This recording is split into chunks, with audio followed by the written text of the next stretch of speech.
My family cut me off for 6 years, then invited me to my brother's wedding to humiliate me, so I gave them a surprise they never saw coming. I've always believed in building something for myself, and that is exactly what I did when I started my catering business. What began as a modest food truck back in my college days gradually evolved into a full-service catering company, now employing over 50 people and servicing high-end events all across the greater Chicago area.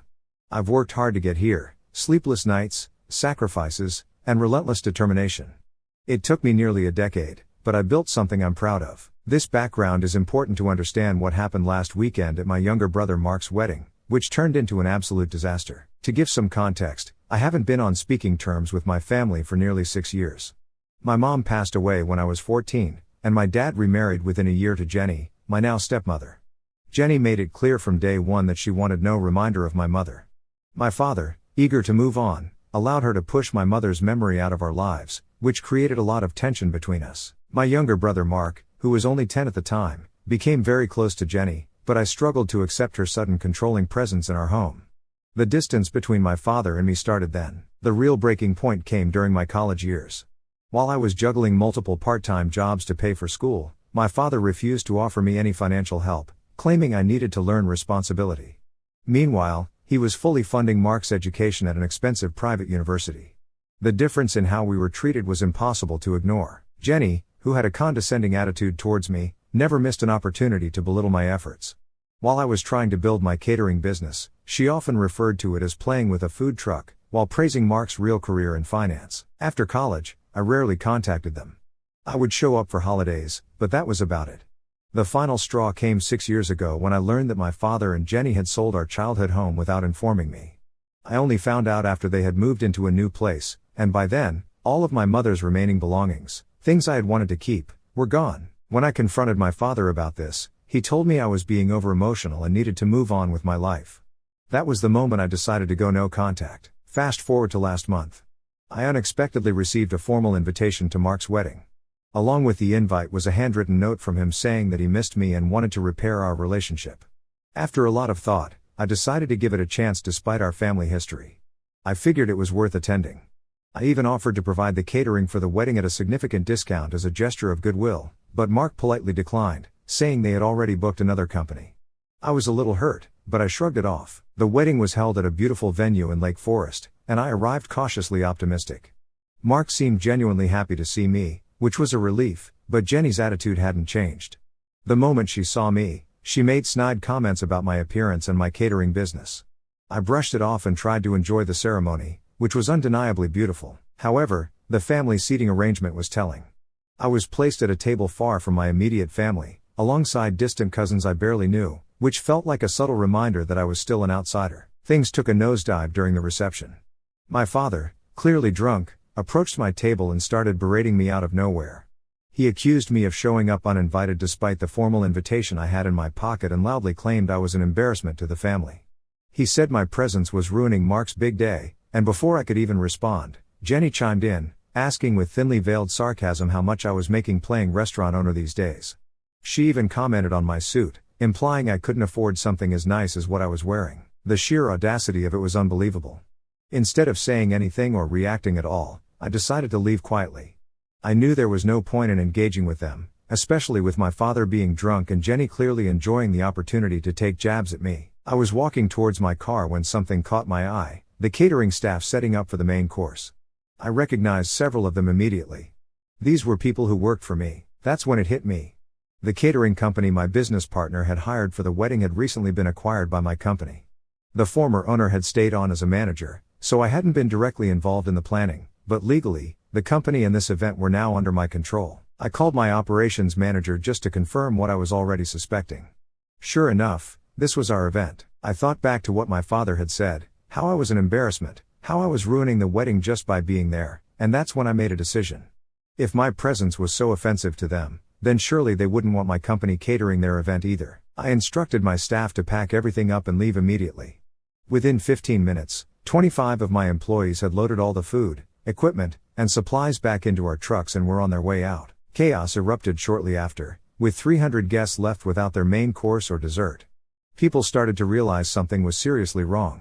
My father tried to intervene, but there was nothing he could do. The contract they signed with the previous owner of the catering company included a clause that allowed us to terminate service if there was any hostile or discriminatory behavior towards our staff or ownership, and that's exactly what had happened. I left my business card with the venue manager and told her to have my father contact my lawyer if there were any disputes over payment. The fallout was immediate. By the next morning, my phone was blowing up with messages from family members accusing me of being selfish and petty. Mark sent me a long text saying I had ruined his wedding and proved Jenny right about me all along. My father, unsurprisingly, threatened to sue me for breach of contract. I forwarded all of their communications to my lawyer and blocked their numbers. A couple of hours later, I started hearing from some guests who had attended the wedding. Surprisingly, several of them were on my side. They had witnessed the way my father and Jenny had treated me and said they were appalled by their behavior. One of Mark's friends, who had seen my catering company's work before, even reached out to apologize for how things had played out and said he was impressed with how quickly and professionally my team handled the situation. This support was unexpected, but it reminded me that not everyone in the family was blind to what had really happened. As the days passed, I found out that Mark's wedding had made the rounds in social circles, particularly how it ended. Apparently, word had spread among Mark's colleagues and friends about the drama that unfolded, and it wasn't long before Jenny's carefully curated image started to crack. Some mutual acquaintances even mentioned that Jenny had tried to downplay the whole incident, blaming me entirely for ruining the reception. However, the truth was already out, and no one was buying her version of events. The damage had been done. I've been thinking about everything that's happened, and honestly, I don't feel guilty. I didn't crash their wedding or make a scene. I was invited and treated with utter disrespect. They chose to humiliate me, and I exercised my legal right to terminate a service. It was nothing personal, just business. They didn't want me there, so they didn't get my service either. Simple as that. Still, I can't shake the feeling that I've somehow been drawn into a family drama that I had long hoped to leave behind. Now I'm left wondering if I handled it the right way. Was it too much, or did they deserve the outcome they got for treating me the way they did? Either way, the situation has been weighing on me, so I'm turning to Reddit for some perspective. Ida here, or was I justified in my actions? Thank you all for the overwhelming support. Honestly, I didn't expect this story to blow up the way it has, but I'm grateful for the outpouring of kind words and thoughtful responses. I truly appreciate everyone's feedback, and many of your perspectives have given me new angles to consider in this whole ordeal. A lot of people have asked about the legal side of things and whether or not my father and Jenny are really planning to take action against me. The short answer, yes, they threatened to sue, just as I suspected. Here's what has happened since my original post. Right after the wedding fiasco, I contacted my lawyer to get ahead of any potential legal trouble. We went over the contract between my catering company and the previous owner of the business, which was signed by either Mark or his wedding planner. The good news is that the contract is rock solid. It contains a clause that allows us to terminate services in cases where there's any hostile or discriminatory behavior directed at our staff or ownership. That clause was specifically added for situations like this where things could get out of hand. To make sure we were fully prepared, I reached out to the venue manager, who confirmed that their security cameras had captured everything. The footage clearly shows my father approaching me, and while the audio wasn't perfect, it picked up enough to verify that he was berating me. Jenny's snide remarks were also caught on camera, making it clear that their behavior was hostile enough to justify the decision to stop catering the event. With this evidence in hand, I felt confident that my legal standing was solid. A few days after the wedding, my lawyers sent a formal letter to my father's attorney explaining the situation. We laid out the details, emphasizing that the contract allowed us to terminate services due to their hostile behavior. We even mentioned the video evidence and made it clear that we were more than willing to provide it if necessary. At first, I thought that would be the end of it, but of course, I underestimated how stubborn and vengeful Jenny could be.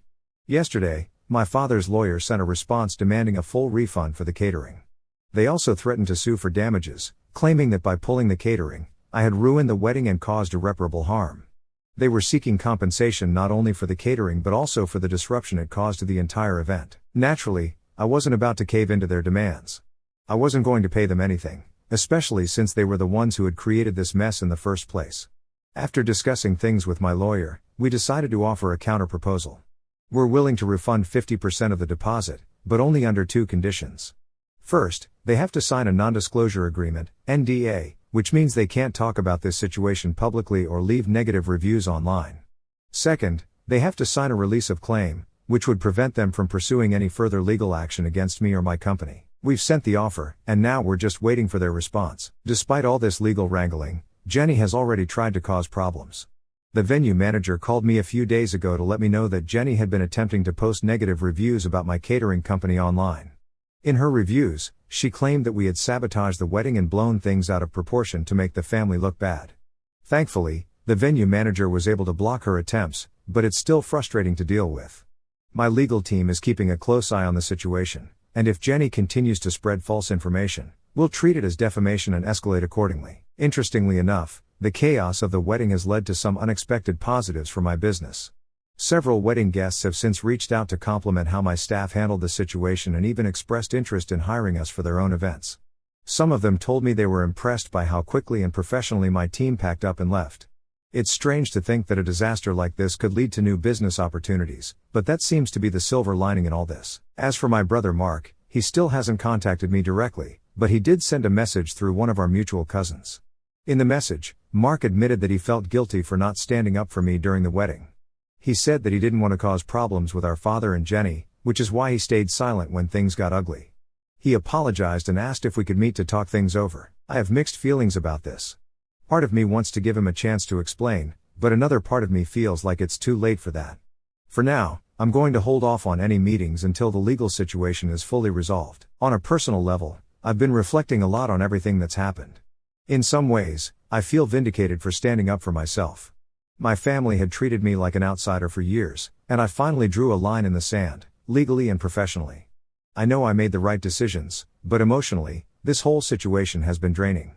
It's hard not to feel a sense of loss, even though I've been estranged from my father and Jenny for years. Mark's wedding was supposed to be a celebration, and instead, it's become a legal battle and a source of family drama that I never wanted.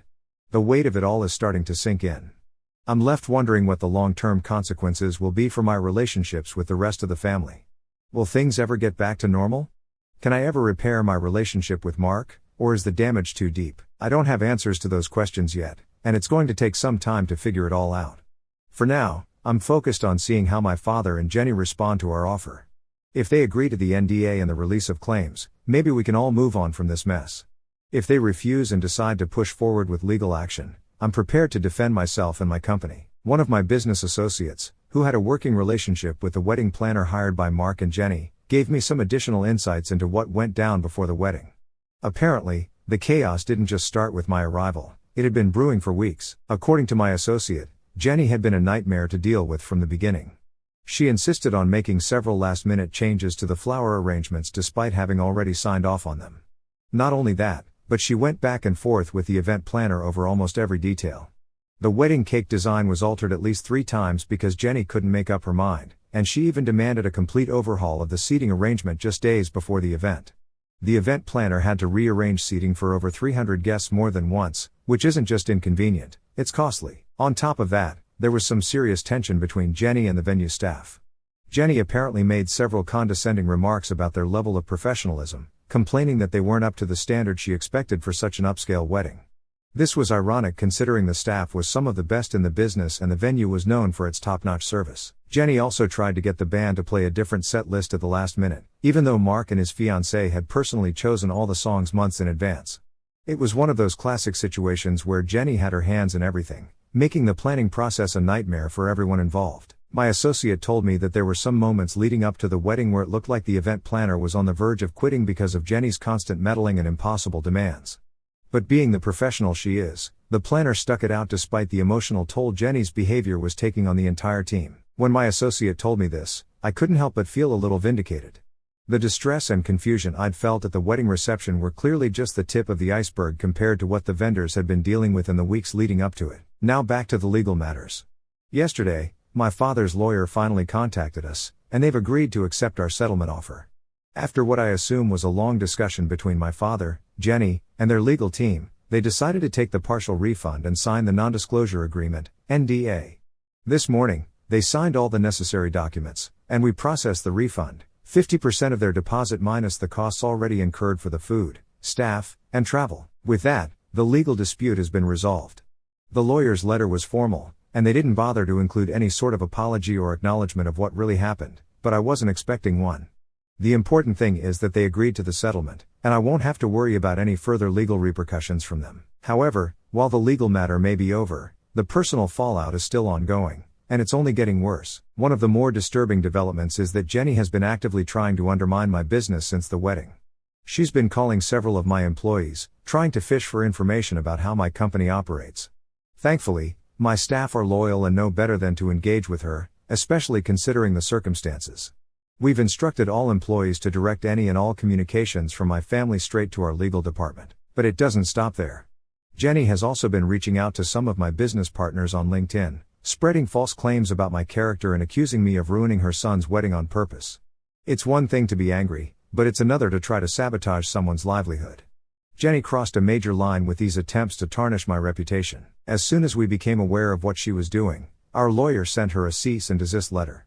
We're taking this seriously because at this point, her actions are bordering on defamation. My legal team is ready to escalate if necessary, but I'm hoping the cease and desist will be enough to make her back off. Still, I wouldn't put it past Jenny to keep pushing, given her history of crossing boundaries, but perhaps the most surprising development came from my brother Mark. I hadn't expected much from him after the wedding, but it seems the fallout from the incident has hit his own marriage as well. From what I've gathered through mutual acquaintances and a few cousins, Mark and his new wife have already had their first major fight over what happened at the wedding. Apparently, she was horrified by the way our father and Jenny treated me, and she confronted Mark about it after the wedding. She told Mark in no uncertain terms that he should have stood up for me and that allowing his father and stepmother to humiliate me was unacceptable. According to what I've heard, she feels strongly that Mark needs to grow a spine and stand up to our father and Jenny. This led to a significant argument between them, to the point where they postponed their honeymoon to work through some of those issues. I don't know much more than that, but it's clear that my brother is being forced to face the reality of the situation, and that includes re-examining his relationship with our father and Jenny. I can't help but feel a strange mix of emotions about this. On one hand, it's a relief to know that someone else saw what happened for what it truly was. It's validating to hear that Mark's wife was just as appalled as I was by our father's and Jenny's behavior. But on the other hand, I feel bad for Mark. He's in a tough spot, and while I'm angry with him for not standing up for me, I know he's been under a lot of pressure from our family for years. It's not an excuse, but it's still a difficult position to be in, especially now that he's newly married and trying to navigate this mess. As for me, I'm focusing on moving forward. With the legal matters behind me and Jenny's attempts to sabotage my business being handled by my legal team, I'm starting to feel a sense of closure. I'm not sure what the future holds for my relationship with Mark or the rest of the family, but I'm taking things one day at a time. For now, I am just grateful for the support I've received from my staff, my business partners, and even some family members who've reached out in private to offer their encouragement. I'll keep you posted if anything else happens, but for now, I'm hopeful that this chapter is coming to a close. Thanks again for all the support. Yesterday, I met with Mark for coffee. It was a kind of emotional meetup that I wasn't entirely sure I was ready for, but I felt it was necessary. The conversation was a long time coming, and I think we both knew it. He broke down and apologized for years of enabling Jenny's behavior and our father's favoritism. He was visibly shaken, and I could see how much he was carrying on his shoulders. I always knew Mark loved me, but hearing him admit that he had been complicit in allowing Jenny to dictate our family dynamics was a huge step. Mark revealed that Jenny had been controlling their family dynamics through financial manipulation for years. He disclosed that she convinced our father to put most of their assets in her name, which included partial ownership of Mark's condo. Mark had no idea this was happening, and he felt blindsided. It explained a lot about the tension between them. He was frustrated that he had been living under this facade, believing he had some control over his life when in reality, Jenny was orchestrating everything. Now that he's aware of it, he's working with a financial advisor to regain his independence. I was proud of him for taking this step. It showed he was ready to make changes in his life. During our coffee meeting, Mark also told me about a breakthrough with his wife. She contacted me privately later that day to share some good news. They are going to couples counseling. It seems Mark is finally finding his voice and standing up to Jenny in a way he never did before. They are actively looking for a new condo, one that will be solely in their names, not tied to Jenny in any way. This was a huge relief to hear. It sounds like they're setting boundaries and taking back control over their lives, which is a journey I hope continues for both of them. Additionally, Mark's wife mentioned that they're planning a small vow renewal ceremony in a few months. This ceremony will have different in-laws seated at the family table, meaning they're taking active steps to redefine what family looks like for them. Hearing this warmed my heart. It seems they are committed to building a new family narrative that doesn't include the toxicity that Jenny and my father have brought into our lives. As for Jenny and my father, they've surprisingly gone quiet since signing the NDA. Through some mutual acquaintances, I've learned that they are facing social consequences in their country club circle. Apparently, They had been telling a very different version of our family story to their friends, painting me as the villain. Now it seems that people are starting to question their narrative, and the consequences of their actions are catching up to them. It's strange to think that the social standing they valued so much is now in jeopardy because of their own behavior. The entire experience has taught me a lot about the importance of setting boundaries with toxic family members. Sometimes the hardest decisions, like maintaining those boundaries or standing up for your principles, are the right ones, even when they cause short-term chaos. I've come to realize that standing firm in my truth despite the backlash has led to unexpected growth and healing in other relationships. I'm grateful for the community support.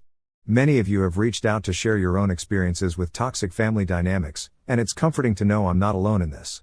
I hope my story can help others facing similar situations. I've realized that life is too short for toxic relationships, but it's never too late for genuine reconciliation with those who are truly sorry. Looking ahead, I plan to maintain my boundaries with Jenny and my father. They've shown me who they truly are, and I have no desire to re-enter that dynamic. However, I'm cautiously optimistic about rebuilding relationships with Mark and other family members who are willing to interact respectfully.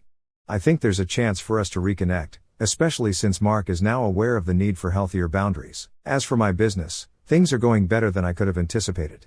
In the wake of the wedding incident, I received several inquiries from potential clients who were impressed with how we handled the chaos. Our reputation has actually strengthened in the local community, and we're experiencing a surge in bookings as a result. It feels rewarding to know that my hard work over the years is paying off and that I'm being recognized for the dedication I've put into my company. I also took the time to meet with my employees to discuss the incident. I wanted to ensure they felt supported and acknowledged for their professionalism during a challenging event. The feedback from them was heartwarming. Many expressed their appreciation for the strong company culture we've built together, which made me feel proud as a leader. It reinforced my belief in the importance of treating employees well and fostering a positive workplace environment. To those who asked about future family events, I'll continue to maintain my boundaries with Jenny and my father, but I'm excited to explore the possibility of re-establishing connections with Mark and other family members ready to interact respectfully. It's a fine line to walk, but I'm hopeful. Life is too short for toxic relationships, and I want to focus on the positive connections that bring joy and support into my life.